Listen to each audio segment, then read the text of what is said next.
माझ्या मुलाला व्हेरिकोज व्हेन्सचा त्रास होता आणि आदित्य बिर्ला हॉस्पिटलमध्ये मी जेव्हा त्याला नेलं त्यावेळेला तिथे ऑपरेशन शिवाय पर्याय नाही असं त्यांनी मला सांगितलं होतं.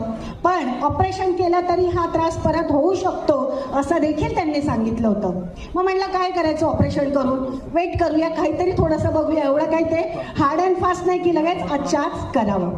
मग त्या दरम्यान माझ्याकडे एकदा रियांचं एक प्रॉडक्ट एक जण घेऊन आले आणि मी ते घेतलं आणि तुम्हाला सांगते खरोखर 15 दिवसामध्ये त्याच्या व्हेरिकोज वेस्टच्या त्या नसांमध्ये ज्या ब्लडच्या गाठा जमल्या होत्या त्या गाठा पूर्णपणे निवळायला लागल्या.